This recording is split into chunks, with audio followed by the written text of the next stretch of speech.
아무튼 오늘 구속 취소 결정이 난 게 있어서 내용들을 급하게 부랴부랴 이것저것 했습니다. 가능하면 여기저기 기사 난 것들 중에서 좀 정확하지 않은 것들도 많고 그래가지고 가능한 판결문과 그 설명 자료에 입각해가지고 최대한 쉽게 한번 설명을 해보겠습니다. 먼저 판결문 그래도 보셔야죠. 어떻게 생겨먹었는지 한번 보실까요? 이렇게 생겨먹었습니다. 서울중앙지방법원 제25부 형사부가 결정을 했네요. 와, 피고인 사건은 내란 우두머리 구속 취소고요. 또 막상 글자로 보니까 좀 상당히 무겁네요.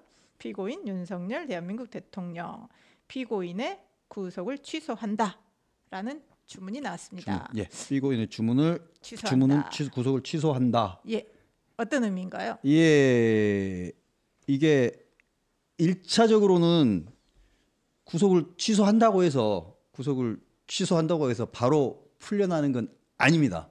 이 부분은 알고 들어가셔야 되는 거고, 그래서 지금 되게 복잡한 과정이 아직 남아 있습니다. 그래서 검찰이 마음 먹기에 따라서는 앞으로 시간이 훨씬 많이 걸릴 수도 있는데요. 그건 차차 이야기하기로 하고, 반응부터 일단 국민의힘하고 민주당 측 입장을 먼저 봐야죠. 1차적인 반응부터 보면 국민의힘 논평에서는 서부지방법원 영장 쇼핑이 사실로 드러난 거다.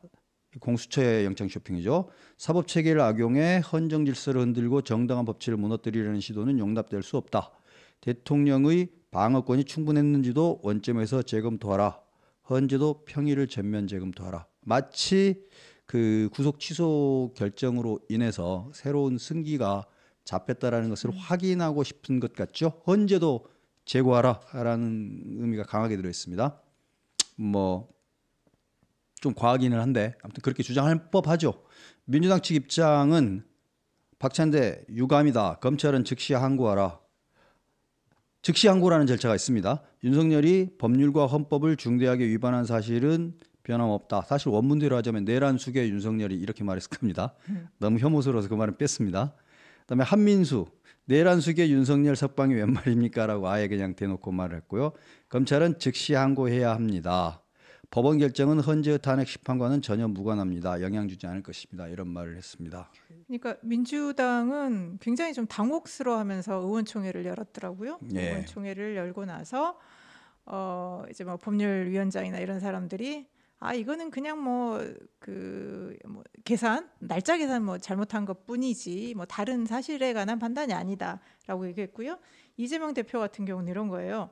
검찰이 초보적 산수를 잘못했다고 해서 윤석열 대통령이 위헌적인 군사 쿠데타를 해 헌정 질서를 파괴했다는 명백한 사실이 없어지진 않는다. 산수 좀 잘못한 것일 뿐이지 이 내용에 영향을 미치지 않는다라고 했고요.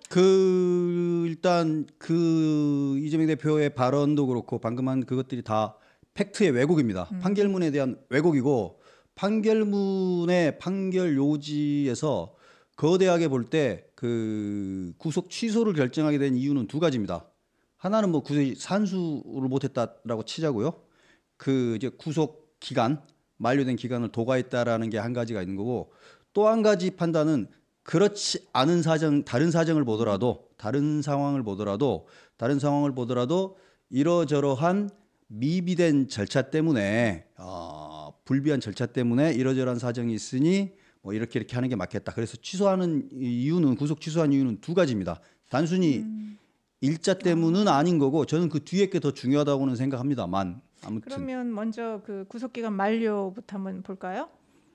예. 일단 기본적으로 정해져 있는 게 공소 제기 전에 구속 기간이 만료됐느냐 이걸 보려면 원래 구속이라는 건 검사가 피의자를 구속한 때에는 10일 이내에 공소를 제기하지 않으면 석방을 해야 됩니다. 즉 10일 안에 공소장 기소를 해야 되는 거죠.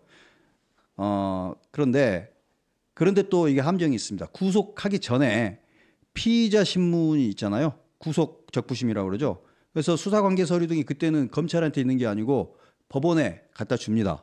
법원에 가져다 주고 신병도 법원으로 가죠. 그러니까 윤석열 대통령도 법원으로 가죠. 그 기간 동안은 수사를 할 수 없기 때문에 수사기관이 수사를 할 수 없기 때문에 그 기관은 구속기간 10일에 산입하지 않습니다. 넣지 않는다는 거죠? 예, 넣지 않습니다. 그다음에 또 알고 계셔야 되는 게 이게 구속 적부심의 경우에는 넣지 않는다라는 게 판례로 확립이 되어 있는데 체포 적부심의 경우에는 어떻게 해야 되는지는 판례로 확립되어 있는 게 없습니다. 아, 이번에는 또 윤석열 대통령이 체포가 적합하냐를 체포 또 적부심도 신청했죠. 했고 구속 적부심도 했어요. 네네. 그런데 검찰의 주장은 체포 적부심 시간까지도 포함시켜야 되는 거 아니냐.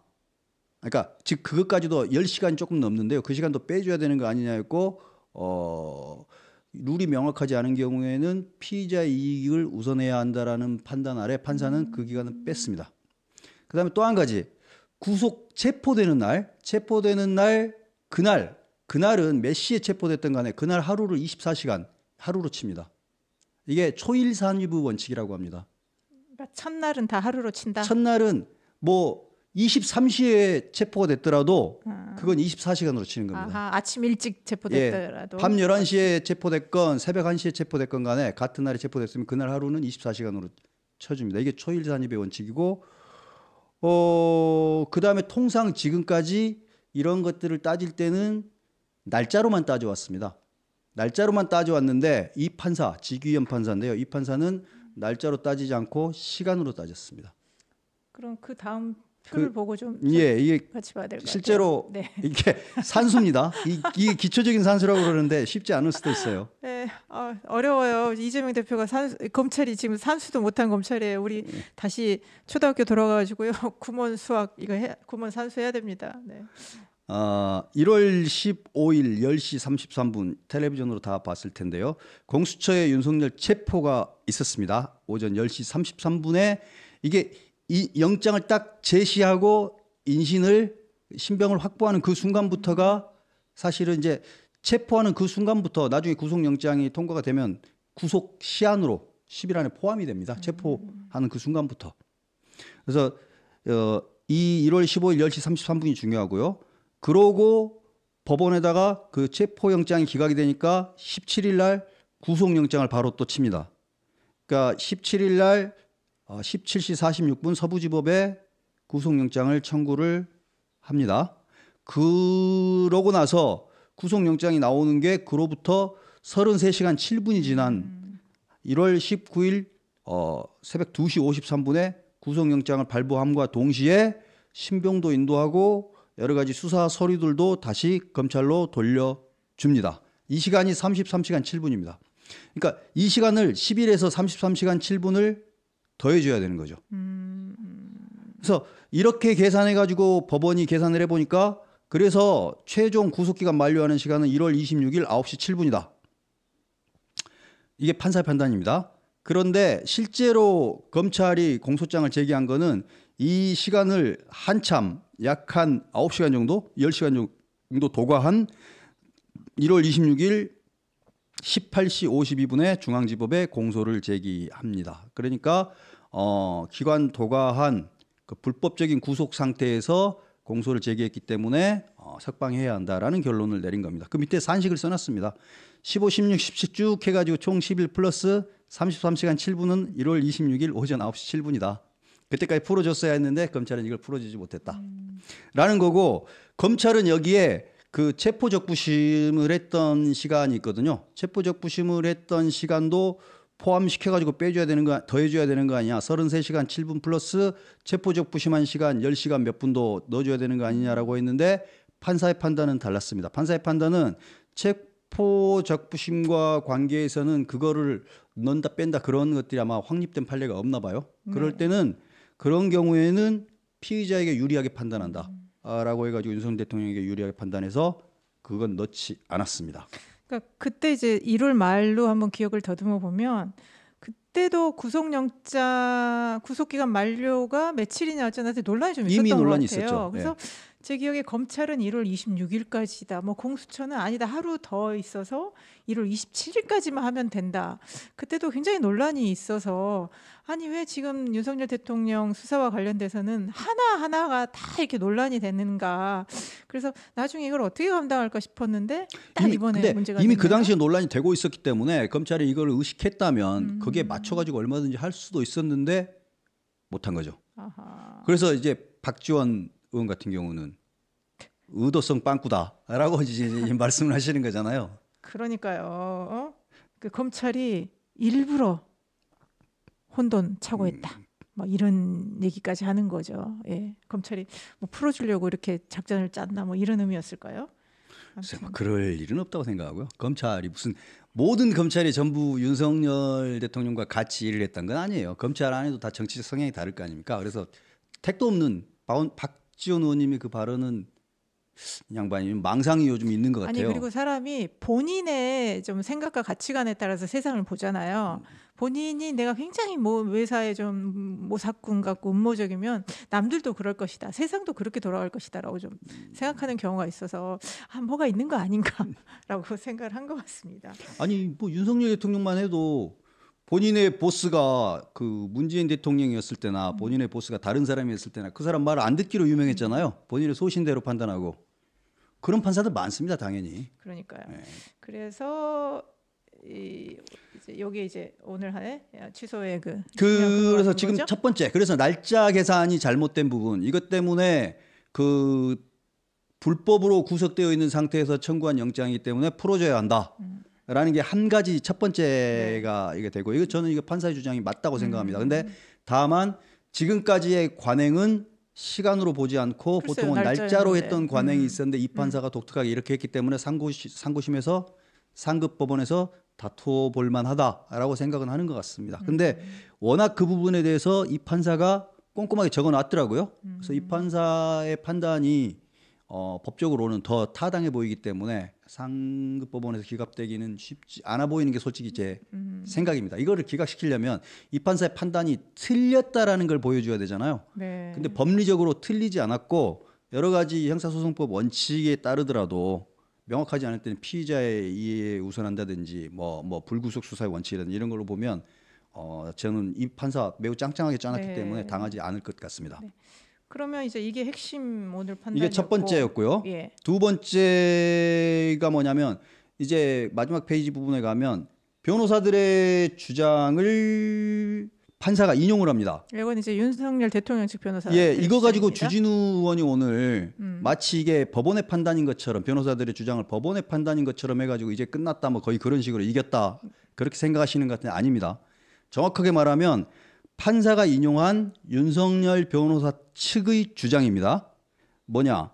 공수처가 직권남용 수사 과정에서 내란 죄를 인지하였다고 볼 만한 증거나 자료가 없으므로 공수처의 수사 및 구속은 위법하다. 즉 무슨 말이냐면 공수처가 원래 공수처는 직권남용은 수사할 수 있지만 내란죄를 수사할 수 있는 권한은 없거든요. 그런데 문제는 대통령의 직권남용은 애초에 불소추 특권에 해당되기 때문에 수사를 개시할 수조차 없습니다. 대통령은 직권남용으로 개시할 수가 없어요. 그래서 논리적으로 성립이 안 돼요. 그래서 공수처의 수사 및 구속은 위법하다라고 주장을 했습니다. 저는 뭐 이거 상당히 타당한 주장이라고 생각합니다. 어찌됐건 판사가 이 주장을 인용했고요. 인용했다는 말은 여기서는 받아들였다는 뜻이 아니고 그냥 코테이션, 따옴표입니다. 이걸 일단 딱 써줬어요. 그리고 두 번째로 공수처와 검찰은 독립된 수사기관인데 형사소송법상의 구속기관을 서로 협의하여 나눠 사용했고 구속기관이 아니라 기간인데 제가 잘못 썼네요. 시비를 서로 임의로 나눠 썼는데 근거 없이 나눠 쓴 겁니다. 어떻게 그럴 수 있는지. 그다음에 그 과정에서 신병 인치 절차를 거치지 않았다. 신병을 이쪽에서 그러니까 구속된 피의자의 신병은 엄격하게 관리가 돼야 됩니다. 그러니까 그 저기 체포는 공수처가 해오고 지금 검찰이 기소한 거잖아요. 그렇죠. 예. 수사도 처음에 어찌됐건 공수처에서 수사하고 검찰은 공수처 수사와 별개로 자기들은 공수처 자료 쓰지 않겠다라고 자기들은 또 따로 신문했을 겁니다. 그러면 아마. 처음부터 여기 독립된 수사기관이 처음부터 같이 한 것부터 문제를 삼은 건지 아니면 이제 뭐 체포하고 기소하는 과정부터 문제 삼은 건지 이거 다를 아무튼 변호사들은 공수처가 수사한 것도 잘못이고 그다음에 검찰하고 기간을 정해져 있는 규정도 없는데 임의적으로 나눠 쓴 것도 잘못일 뿐만 아니라 그다음에 신병 인치 절차를 제대로 거치지도 않고 신병을 자기 마음대로 그렇게 해버린 거 그 부분도 문제다라고 지적을 한 겁니다. 일리는 있어 보입니다. 그런데 법원이 이 부분을 인용을 그러니까 받아들였다는 뜻이 아닙니다. 그 따옴표 넣어가지고 가지고는 왔는데 정작 판단은 조금 더 복잡합니다. 그러니까 이것 때문에 약간 지금 뭐 주진 의원 같은 경우는 오늘 법원이 공수처가 내란죄 수사권이 없다라는 결론을 내렸다라고 지금 주장을 하는 건데 전혀 아니라는 말씀을 제가 지금 아. 드리려고 하는 겁니다. 예, 좀 전혀 아니고요. 그걸 인용해 놓고 정작 법원이 내린 판단은 뭐냐면 공수처법 등 관련 법령은 그러니까 누가 뭘 수사할 수 있고 누가 뭘 수사할 수 없다든지 수사처와 검찰청, 수사검 어쩌고 절차 지휘와 관련된 사항들, 특히 구속기관의 배분 등에 관한 세부적 사항이나 신병 인치 절차 등에 대해 명확하게 규정하고 있지 않다. 즉 관련 법령 미비, 관련 법령이 변호사들이 생각하는 대로 그렇게 틀린 게 아니고 애초에 없다. 정확하게 정해져 있는 게 없다. 자, 그렇다면 이와 관련한 대법원의 최종적인 해석과 판단 등이 있기 전까지는 변호인들이 들고 있는 그런 사정들만으로 피고인의 구속에 관한 위법 여부를 섣불리 판단하기 어렵다. 즉 변호인들의 주장에 따라서 그래서 풀어줘야 된다. 그건 아니라는 거다. 이 말을 굳이 들어주고요. 그런데 그럼에도 불구하고 구속 취소를 해야 되는 이유는 이제 막 공소가 제기되어 형사재판 절차가 진행되는 이 사건에 있어서 절차의 명확성을 기하고 수사 과정의 적법성에 관한 의문의 여지를 해소하는 것이 바람직하므로 구속 취소 결정을 함이 상당하다는 것이 이 법원의 판단이다 해놓고 재판부 설명 자료에서는 김재규의 재심, 최근에 김재규 재심 네. 청구가 됐잖아요. 박정희 그 대통령. 사례를 각주로 달아놓고 있어요. 그런 사례도 있다. 그러니까 명확하게 처음부터 정확한 절차, 적법한 절차대로 해서 단계를 밟아가지 않으면 어느 순간에 뒤집혀 버리거나 완전히 다 아무것도 없는 게 돼버릴 수도 있다라는 거라서 꼼꼼하게 상급법원의 판단을 받든지 아니면 다시 인신구속되지 않은 상태에서 다시 수사를 하든지 그런 이야기들을 한 겁니다. 근데 이걸 또 반반으로 저는 해석할 수 있는 게 주진우 의원처럼 예. 아니 그러니까 규정이 없는데 공수처가 이렇게 해서 구속한 것이 문제가 있으니까 풀어준다라고 해석할 수도 있을 것 같아요. 그러니까 꼭 이게 문제는 아니지만 그래도 문제가 있는 거 아니냐. 이것도 뭔가 미비하니까 문제가 있는 것 같으니까 좀 이제 근데 풀어줘야 되는 거 여기 아닌가 이런 거 정확하게 아닐까요? 판사가 쓴 말은 변호인들이 이런 말들을 하지만 그런 사정만을 이유로 피고인의 구속에 관한 위법 여부를 섣불리 판단하기 어렵다. 피고인의 구속, 윤석열의 구속이 위법이다라고 판단하지 않은 거예요. 그것을 이유로 위법이라고 판단하기는 어렵다고 말을 한 그렇지만 겁니다. 또 그 다음 문단에서는 어쨌든 적법성에 관한 의문의 여지가 있기 때문에 그렇죠. 예 구속을 또 취소해야 된다 그러면 아니지만 또 긴 것 같은 이런 애매모호함. 그래서 원래 법원은 항상 이렇게 애매하게 하는 건지. 그러니까 지적한 건 제가 보기에는 문재인 정부와 그 당시에 국회의원들에 대한 심판을 한 부분이 분명히 있다고 봅니다. 당신들은 뭐 했길래 그 시절에 문재인 정부 시절에 처음에 공수처 만들고 법 만들고 수사권 조정하고 할 때 뭘 하셨길래 이런 것들도 정확하게 만들어 놓지 못해가지고 요 모양 요 꼴로 만들었느냐라는 걸 저는 돌려서 깐 거라고 생각합니다. 결국은 그때 법령 정비를 제대로 했으면 법제 정비를 제대로 했으면 이런 일이 발생하지 않았을 수도 있는데 그걸 정확하게 만들어 놓지 못한 것이 오늘날 요 모양 요 꼴을 만든 거죠. 그래서 실제로 이걸 다시 법령 정비가 이제 와서 될 일은 아닙니다만 결국은 상급 법원의 판단을 받아보기 전까지는 섣불리 판단 내리기 어려워 보이고요. 일단은 그래서 구속 취소까지는 결정이 된 거잖아요. 이 판사가. 그러면 이제 네. 바로 바로 풀려 나와야 되느냐.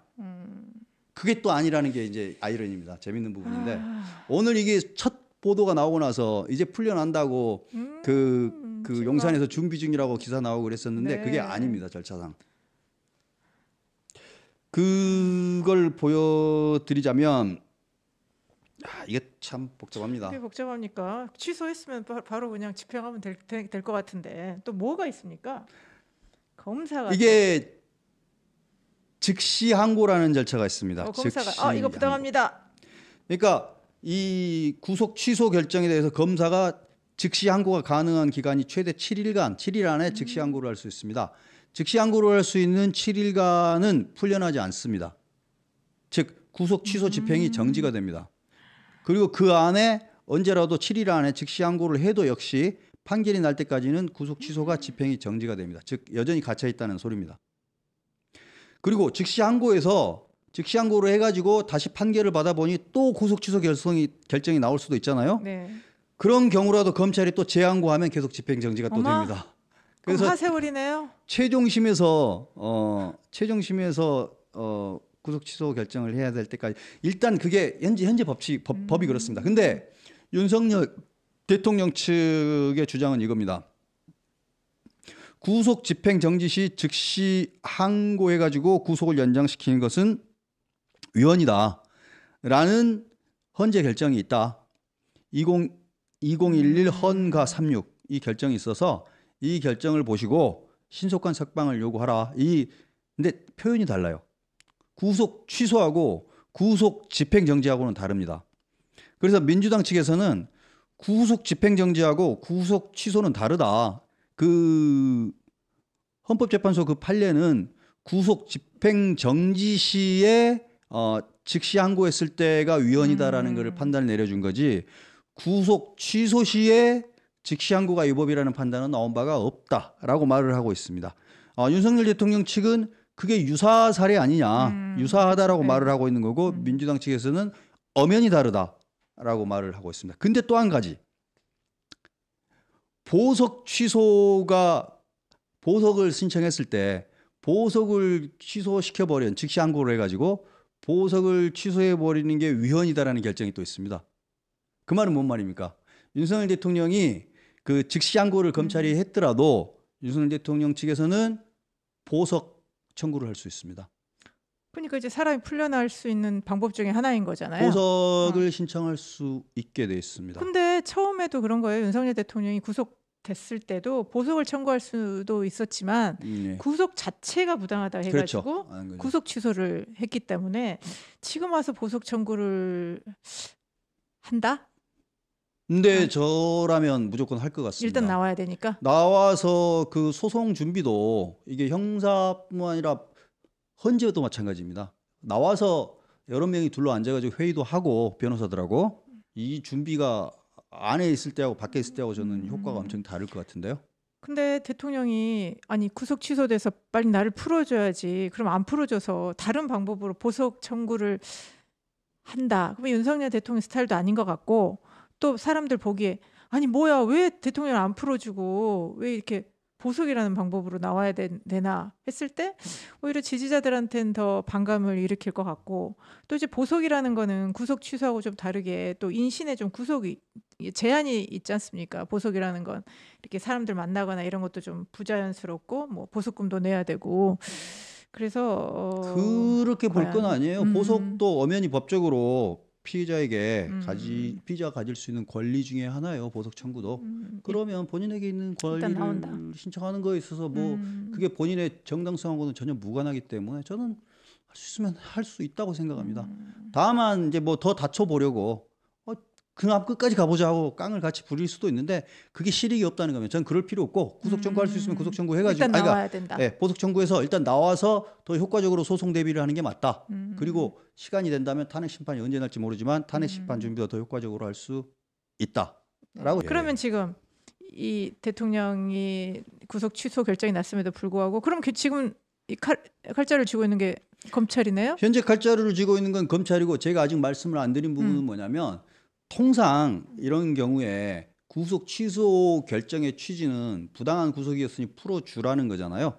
그런데 검찰이 맘먹기에 따라서는 이거를 몇 주일이고 더 연장시킬 수 있잖아요. 결국 검찰이 지더라도. 근데 이제 이것 자체가 위헌적이다라고 얼마든지 다퉈볼 수 있는 거죠. 그래서 구속 집행 정지에 대한 위헌 판례가 있는 거잖아요. 하겠네요. 위헌 판례가 있는 거니까 사실 그거하고 이거 비슷할 수도 있습니다. 구속 취소에 대해서 즉시항고를 오남용해 가지고 그래서 통상적으로는 즉시항고를 안 하는 게 통례라고는 하는데 이게 사안이 또 사안인 만큼 엄중하다 보니까 즉시항고 안 하면 어떻게 생각하겠습니까? 당장 민주당이 검찰 보고 뭐라고 할 것 같으세요? 내란 동조 내란 동조 세력 역시 너희 윤석열의 옛날 졸개들임이 옛날부터 유감없이 보여줬다. 야 역시 검찰 너희들 해체해야 돼. 뭐 이렇게 검찰 나오겠지. 해체하라. 쿠데타 세력이야. 뭐 이러겠지. 그러니까 이거야말로 검찰 쿠데타야 이렇게 얘기하겠죠. 그럴 가능성이 크고 그런 오해를 받지 않기 위해서라도 검찰은 즉시항고를 하려고 할 가능성이 저는 커 보입니다. 별로 그렇게 객관적인 입장에서 보면 그게 헌법의 정신에는 맞지 않아 보이지만 검찰은 본인들의 생존 논리 때문에라도 즉시 항고를 할 수밖에 없을 거다. 이 검찰을 윤석열 대통령과 연결된 집단이라고 보는 건 완전히 오판이에요. 잘못된 판단이에요. 검찰은 자체의 생존 논리로 돌아가는 집단이라고 저는 생각합니다. 그럼요. 정치인도 마찬가지잖아요. 예, 예. 언제 내가 뭐 누구랑 친했어, 누구 계보야 그러면 그 평생 뭐 그 꼬리표가 붙어 다니는 건 아닌 것처럼. 그래서 검찰이 그 만약에 즉시 항고하지 않는 결정을 내린다면 아마도 또 심우정 검찰총장을 바로 또 민주당이 탄핵을 할 겁니다. 30명 채워야죠. 30명 채울지도 모릅니다. 29면은 20대 우리 그거 있잖아요. 진짜 가격표도 웃음만 나오는데 29,900원하고 3만 원은 느낌이 확 다르거든요. 예. 근데 뭐 요즘 뭐 탄핵도 뭐 하겠습니까? 정말 아니 그러면 즉시 항고를 해요. 하면 대통령 변호인 측에서 가만히 또 안 있을 거고 빨리 뭐 구속 이거 뭐 위헌 법률 심판하겠다 뭐 어쩌고저쩌고 또 엄청 시끄러워지는 거 아니에요? 난리가 나겠죠. 위헌법률 심판 청구 당연히 할 수밖에 없고 그러고 이제 보석 신청을 해놓고 위헌법률 심판 청구를 할 거고 그걸 또 다투겠죠. 와 근데 그것도 그거지만 저는 더 지금 조금 걱정스러운 게 당장 내일입니다. 내일 집회. 예, 내일 집회. 3월 8일 토요일이죠. 예.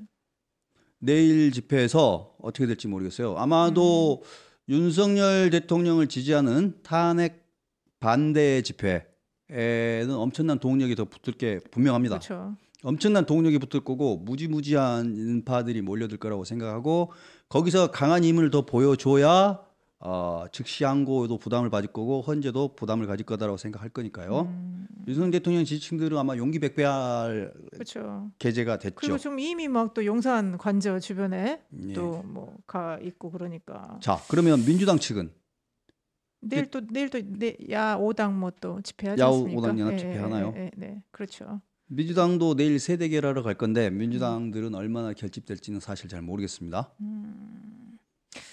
그러네요. 내일 또 그 당분간 또 그 집회 안 나오겠다는 또 전한길 그 강사가 또 다시 또 나온다고 나와야 될지도 하더라고요. 모르겠어요. 나온대요?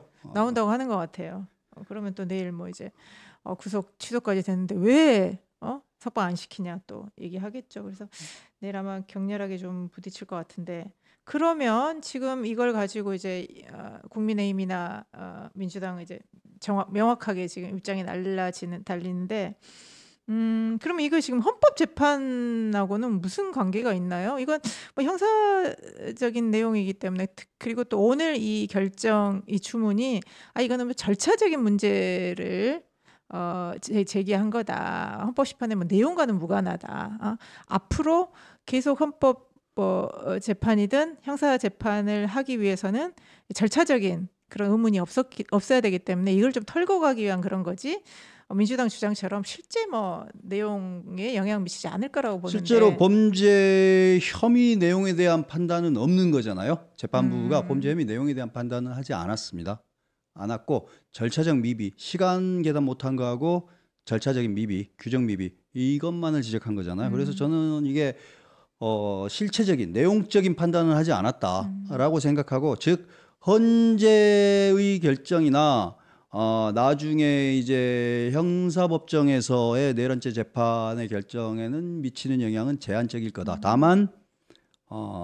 다만 심리적인 영향은 없을 수 없다고 생각합니다. 심리적인 영향은 있을 겁니다. 네, 일단 현재 일정부터 좀 영향 미치지 않을까요? 지금 보통 지금 대통령 최종 변론이 2월 25일 화요일이었거든요. 예. 벌써 한 열흘 지났어요. 예. 그러면 노무현 대통령 때는 14일 후, 박근혜 대통령 때는 최종에서부터 11일 후였으니까 다음 주 정도면 최종 그 헌재 결정이 나올 거라고 예측을 했는데 이렇게 가면 다음 주는 좀 너무 빠르지 않을까 싶은데. 이거 아니라도 이게 믿거나 말거나 정보기는 합니다만 여러 돌아다니는 정보에 의하면 통상 사실관계를 그러니까 그 헌법 재판관들이 평의를 하면 통상 사실관계에 대한 확인 절차를 평의해서 쭉 하고 여러 번의 평의해서 그러고 나서 여러 가지 버전의 판결문 그러니까 파면일 경우 그다음에 각하부터 시작해서 기각인 경우 각하인 경우 뭐 여러 버전의 판결문을 작성을 해서 돌려보면서 서로 이제 같이 이야기를 하는 단계인데 아직 그 여러 버전의 판결문이 작성 단계에 들어가지 않았다라는 말이 나와요.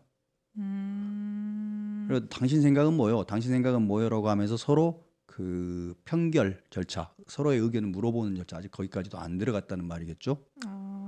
그러면 그것도 시간이 걸릴 텐데요. 그러니까요. 예, 예. 판결문 작성이야 뭐 사실 연구관들도 도움을 줄 수도 있어서 시간이 많이 안 걸릴 수는 있는데 일단 거기 그 단계까지 들어가기 전에 아직 사실 확인도 오늘까지 다 끝난 게 아니다라는 말을 저는 들었거든요. 그렇다면 다음 주 안에도 못 나올 가능성이 있다고 생각합니다. 이 다음 주까지도 못 나올 가능성이 있어 보이고요. 그다음에 그 쟁점 중에 쟁점이라고 그 지난번에 장덕천 변호사가 말씀하셨던 게 있는데 일사부재의 탄핵 소추가 2번 됐다. 일종의 징계를 2번 한 건데 행정재판이고 징계에 해당하죠. 탄핵 소추는 그거를 2번 한 거다. 이거는 법원으로 보면 한 번 무죄로 풀어줘 놓고 다시 같은 재판 또 해가지고 유죄를 넣는 거니까 일사부재리에 해당하잖아요. 네. 그러니까 이런 거가 문제가 있다라는 판례, 헌법재판소 판례가 있습니다. 일사부재의 헌법재판소 판례가 그거를 가지고 만약에 헌법재판관들의 일부가 문제를 삼기 시작한다면 이거 그렇게 8대 0으로 나오는 게임은 아닐 거다. 이런 이야기 나옵니다. 그러니까요. 오늘 이제 그 구속 취소에서의도 핵심 내용이 결국은 기본 절차를 안 지킨 거잖아요. 예, 예. 규정을 안 지킨 이재명 대표 얘기하는 산수. 예. 그렇게 가벼운 건 절대 아닙니다. 예. 그러니까 일사부재이를 가지고 그게 해당되는지 안 해당되는지를 법리와 논리를 가지고 서로 쟁론을 할 텐데 그때 제가 말씀드렸습니다만 뭐 다들 뛰어나신 분들이겠지만 그 윤석열 대통령이 임명한 정영식 재판관이나 그쪽 재판관들이 다 고등법원 부장이나 고등법원장까지 한 더 고스펙 네. 더 인정받았던 경험이 많고. 에이스 재판관 네, 출신들이 네. 더 많습니다. 그래서 논리나 법리에서 밀릴 것 같지는 않고 나이에서도 논리나 법리에서도 밀릴 것 같지는 않거든요. 그래서 만약에 그 안에서 팽팽하게 이야기가 되고 있다면 8대 0으로 가는 결정이 그렇게 쉽게 나오기는 힘들다. 그렇다면 5대 3, 6대 2는 또 쉬울까요? 그러면 마흔혁을 긴급 투입해야 되겠네요. 5대 3인 경우가 최악인데 5대 3인 경우는 이제 최상목이 영웅일 수도 있고 죽일 놈이 될 수도 있죠. 양쪽에서 한쪽에서는 최상목이 영웅이고 5대 3인 경우에 5대 3이면 기각입니다. 5대 3이면 기각이라서 윤석열 대통령은 다시 복귀를 하시는 거죠. 이 경우에는 최상목의 결정이 결정적으로 좌우하는 게 돼버리잖아요. 임명하지 않은 거. 그 경우에는 이제 나라가 진짜 두 조각 나는 상황이 생길 수도 있습니다. 기각하려면 4대 4로 기각하든지 인용하려면 뭐 6대 2나 8대 0으로 인용을 하든지 그렇게 해야 그나마 뒤탈이 적은 건데 그 두 가지 다 현실성 있는 시나리오는 현재로서는 아닌 것 같다는 느낌이 듭니다. 상황은 점점 미궁으로 빠져들고 있고. 그러니까 헌법재판소가 처음부터 뭔가 매끄럽게 지금 한 발도 못 내딛고 처음부터 계속 문제가 있었고 지금 말씀하신 일사부재의까지 문제될 만큼 국회에서부터 한 번 부결된 것을 다시 가결해서 갖고 온 거니까 그것부터 시작해서 헌법재판소에 계속 절차적 문제제기가 있었기 때문에 이제는 어떤 내용이 사실은 또 본질이 돼야 되는데 내용 전에 이 절차가 조금이라도 흠결이 있으면 정말 이 어떤 판단이 나든 간에 큰일 나겠다. 그렇죠. 그 점을 지금 헌법재판관들도 너무나 잘 알고 있을 것 같네요. 이 모든 것들이 제가 초기부터 계속 줄창했던 말입니다. 민주당 국회 헌법재판소 사소한 절차 하나하나들을 그 당시에 해야 됐던 것들 지켜야 됐던 것들을 계속 안 지켜왔거든요. 계속 절차적 미비나 잘못된 것들을 계속 그냥 넘기고 그냥 묻고 가고 그냥 묵과하고 가고 그랬는데 결국은 그게 여기까지 온 거죠. 그러니까 뭐 이렇게 급하게 그러니까요. 네, 그래서 제일 처음에 탄핵할 때부터 내란죄를 나중에 빼는 그런 총극을 할 게 아니라 제일 처음에 법사위에 회부해가지고 그 조사해가지고 와라 유사 판례나 모든 것들이 해서 철저히 연구해가지고 탄핵 청구, 탄핵 심판, 탄핵 소추는 사안이 발생하고 나서부터 180일 안에 하면 되거든요. 네. 침착하게 해도 됐어요. 근데 그것도 못했죠. 그다음에 나중에 한덕수 정적수 문제에서 계속 그런 것들 헌재도 뭘 먼저 해야 되는지의 판단도 항상 제대로 내리지 못했고. 근데 그거의 원인은 결국 하나로 귀결되잖아요. 다가오는 뭐 재판. 수령님의 그거죠. 재판 그러니까 그거 아니고서는 설명이 안 되는 거예요.